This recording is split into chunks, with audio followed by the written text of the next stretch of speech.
സ്കൂളൊക്കെ തുറന്നില്ലേ, ഇനി കുട്ടികൾക്കായി ഒരു സ്നാക്ക് ഐറ്റം തയ്യാറാക്കുന്നത് നോക്കിയാലോ. ഇതിനായി ഞാനിവിടെ 3 പഴുത്ത പഴം എടുത്തിട്ടുണ്ട്. അത് നന്നായി ബ്ലെൻഡ് ചെയ്തെടുക്കാം.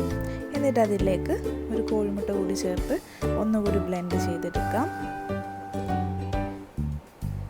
ഇതിലേക്ക് ഒരു ഗ്ലാസ് മൈദ ചേർക്കുന്നുണ്ട്. മൈദക്ക് പകരം ഗോതമ്പ് പൊടിയും ചേർക്കാം. പിന്നെ മധുരത്തിന് ആവശ്യമായ പഞ്ചസാര, ഒരു ടേസ്റ്റിന് വേണ്ടിയിട്ട് കുറച്ച് ഏലക്ക, പിന്നെ കുറച്ച് പാലും ഒഴിച്ച് നന്നായി മിക്സ് ചെയ്തെടുക്കാം. എന്നിട്ട് ഇത് നമുക്ക് മറ്റൊരു പാത്രത്തിലേക്ക് ഒഴിച്ച് നല്ല ദോശയുടെ ബാറ്റർ പോലെ മാറ്റിയെടുക്കാം.